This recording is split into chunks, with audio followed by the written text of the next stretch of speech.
I met Angelica shortly after I became ordained as a minister.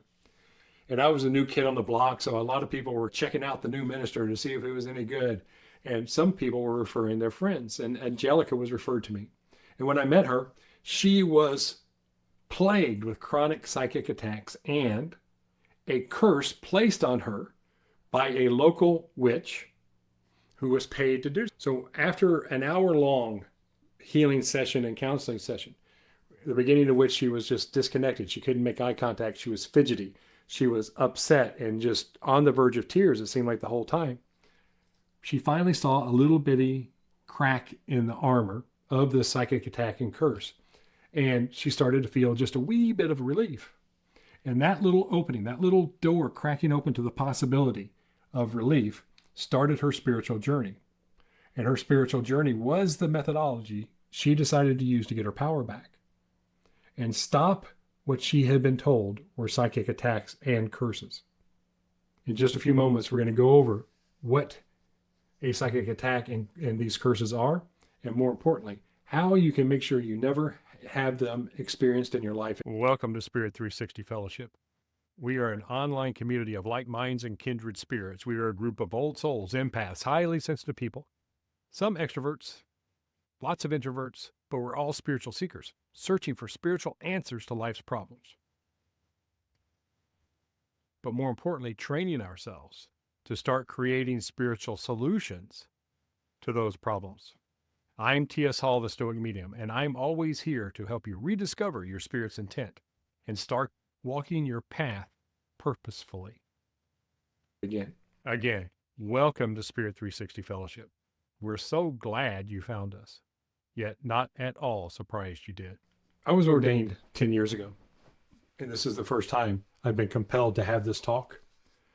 It promises to step on some toes and challenge some dear-held beliefs. But psychic attacks are something that our community deals with. Too many times, the result is very negative, very disempowering, and almost leaving the people who are victims of these attacks feeling hopeless and helpless.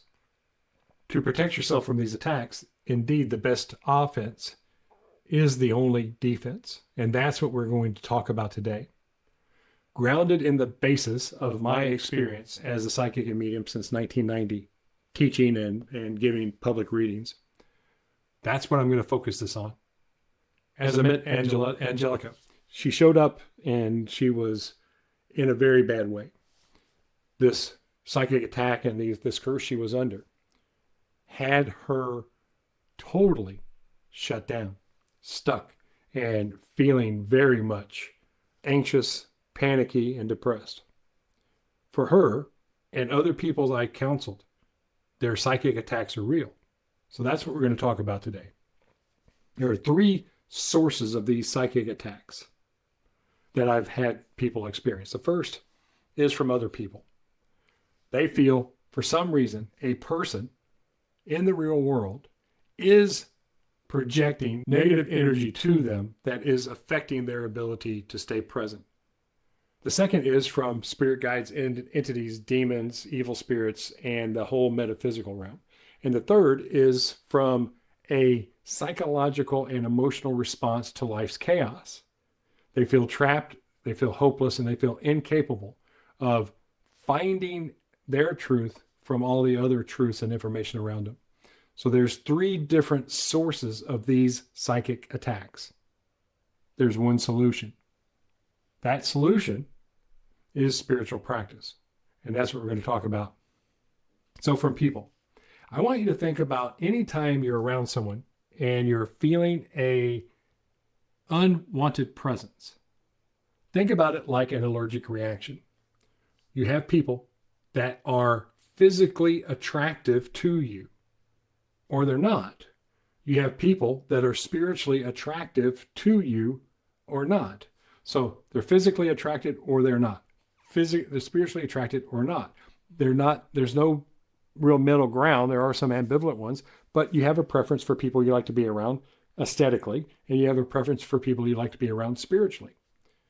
4 psychic attacks and unwanted energetic expressions from people that are in the real world.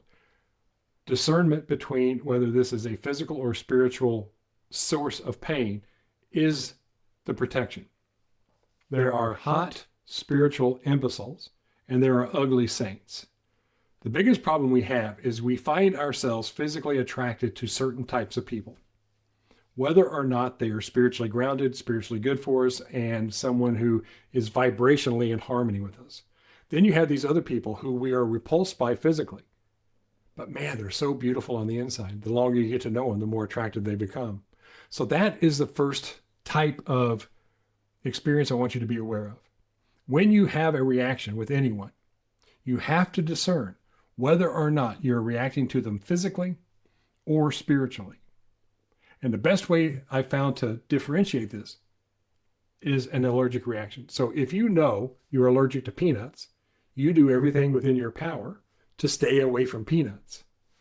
As a spiritual person, as an empath, as a sensitive person, when you find the peanut in the form of people that disagrees with you, you've got to find a way to separate you from them.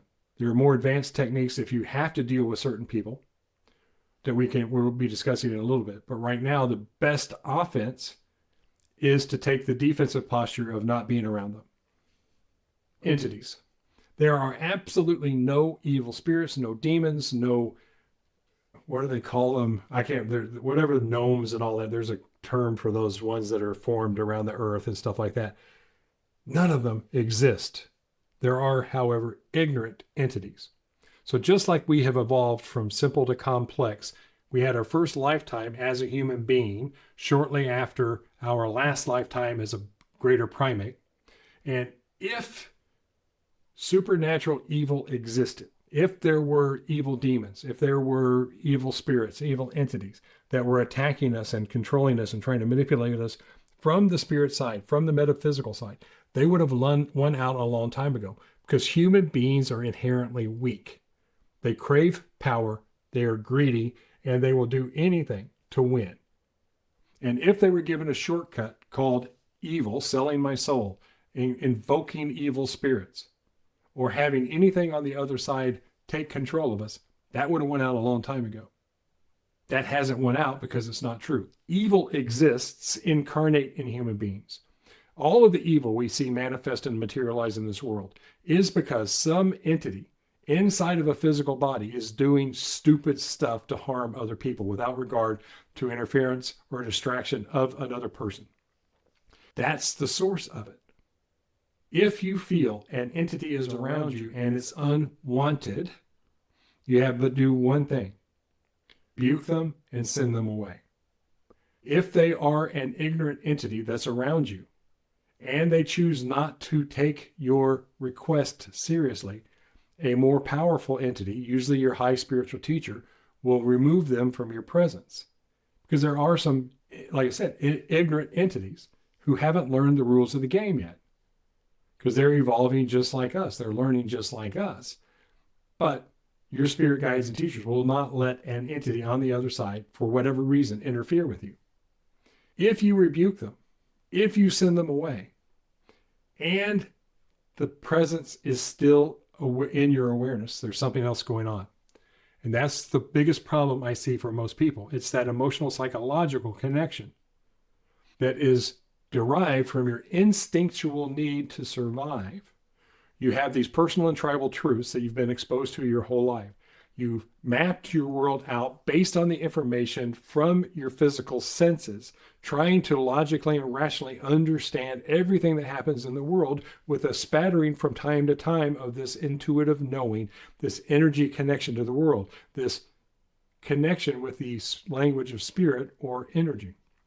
So if you find you cannot shake a presence from the other side, and you think there's a psychic attachment, a psychic attack, or something like that, and it doesn't go away when you rebuke them and mean it seriously, then there's some emotional or psychological problem going on right there. I'm not saying it's a diagnosis, but there's something emotionally or psychologically happening that's creating this experience you're having. independent of what's going on the spirit side. And that's where our spiritual practices really work to keep things from materializing in your vibration. So it's caused by another person, another entity, or something going on emotionally or psychologically within you. The discernment is where we want to dial in. So the reality of what's going on with you right now is a case-by-case individual causality. Spiritual simplicity is the answer to all these problems. If you have a reaction you cannot control, it's a matter of getting grounded, going into the eye of the storm, being present, using your tools, staying away from the person who's an energy vampire, rebuking an entity who may be around you, or tapping into the emotional or psychological concern that is causing the phenomenon in your body.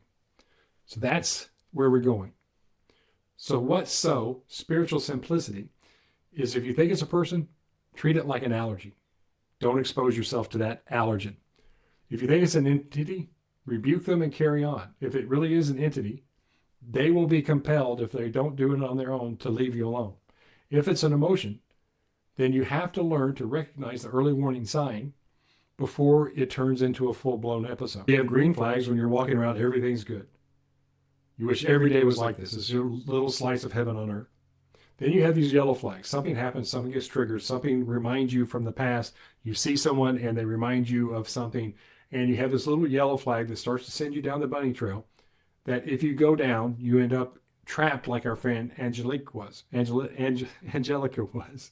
And Angelica believed this curse was placed on her so profoundly that her mind created the experience for her, because she was unwilling to forgive several things that had happened in a relationship that she was unwilling to forgive herself or the other person for. And she felt that other person hired this witch to put a curse on her. And that curse was self-fulfilled through her own unconscious and subconscious thoughts. But the remedy is quite simple. And if you understand and accept these truths as I've laid them out, this is a Spirit 360 tribal truths, if you will. It's my personal truth. I'm not asking you to believe them, but I am asking you to consider them as an opening in the door of possibilities that can give you relief if you're having these types of problems. But that opening, that door, that possible truth means nothing if you don't do the practices, the practice of which will set you free. Because it's in the practices where you have the verifiable, authentic, displayable psychic abilities that you understand how your thinking mind works, how your intuitive mind works, and the gap in the middle, that middle path, your lifetime, that you see and experience what reality is from your own spiritual self, from connecting with others, and connecting with spirit guides and teachers. So the psychic arts is one half of our training. Actually, 75% of our training is in the psychic arts: intuition, ESP, and mediumship. Most people, and this is a direct quote from the guy who trained me, most people who claim to be psychic cannot psychically get themselves out of a wet paper bag. They can physically get themselves out, but psychically they can't. To show this, we teach you how to move stuff with your mind. Without using your physical body in any way, you move an object with your mind. If you get to that point where you can move an object with your mind on command, you start to get a sense of the amount of power and attention and focus is required for a physical person to project any type of psychic energy on you. More importantly, you start to see how your mind works in a way that can protect you from any unwanted energies. So as you start to learn to display verifiable psychic abilities on command, it removes any and all doubt, freeing you to choose the next step to create your ideal future. And if that ideal future includes no interactions with people who are distracting, no acceptance of the psychic attacks or attachments, then that's the future you will live into. More importantly, you'll have the skill set and the competencies to prove to yourself and anyone else interested that you are accurate. The problem is you got to give something up. You got to give up the drama, the willingness to believe your past stories about what's going on, the willingness to not accept everything that gets put up by Hollywood as true. There's no possessions. There's nothing outside yourself that can harm you. And the person you become on the path to practicing your psychic and healing abilities, to learn the mental control to do these things on command, is the transformation that allow you to free yourself from any and all constraints of the past. Now, the healing arts, healing yourself and healing others. The irony about the healing arts is that no matter what, no matter if you were Jesus, every person that Jesus healed, including himself, ended up dying. This physical body stops functioning at some point. It's the same for every one of us. So no matter what you do as a healer, eventually the patient's going to die. And that's actually freeing once you get connected with the spiritual realm and you see your friends and loved ones and spirit guides and teachers are over there perfectly well, perfectly healthy, and ready, willing, and able to connect with you when you're capable of connecting. But the healing arts, and the reason it's so valuable, is that it is a direct expression of your mind's ability to control matter, including your physical body in the form of health, wellness, peace of mind, and harmony. I personally, so as some of you may know, I am a Reiki Master 3. I went through the training because everybody was going through the training and I had to see what the hell it was about. I still prefer our spiritualist training for two reasons. One, it involves our spirit guides and teachers to help us discover and diagnose what's going on with someone else we want to heal and learn the best healing vibration to use to correct that problem. The second reason is we practice a form of healing that requires you to match the vibration of the person that's being healed to administer the healing. A lot of times if you've had a healing situation and you feel really hot, you feel really uncomfortable, that's because the healer is not matching your vibration. So they're zapping energy onto you and it's out of phase. And that makes you uncomfortable, especially if you're very sensitive. Or they're not matching the volume of the information. Remember, vibration has both an amplitude and a frequency. So a lot of times they'll give you a lot of amplitude and not the right frequency, and that's what causes this, I don't feel good.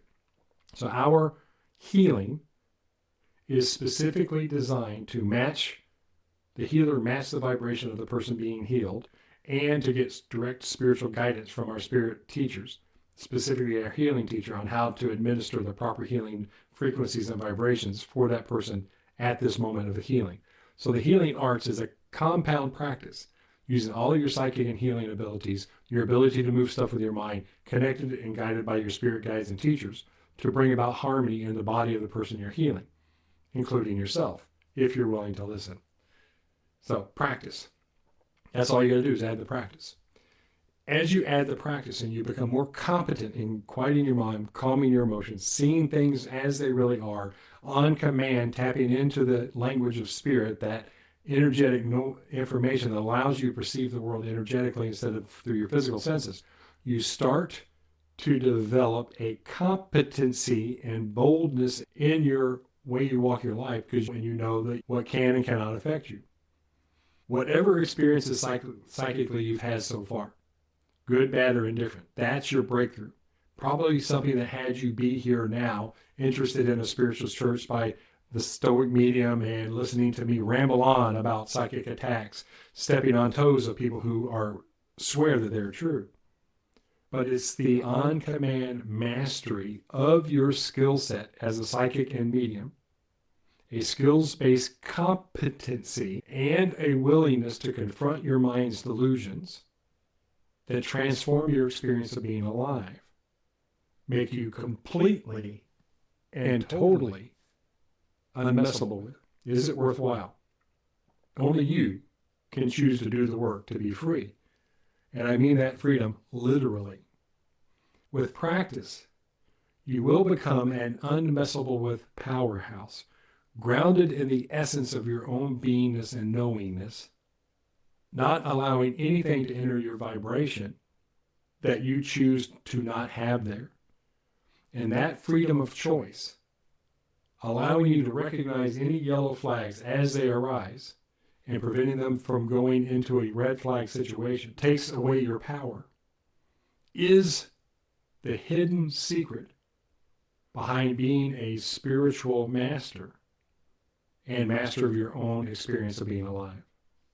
My highest blessings.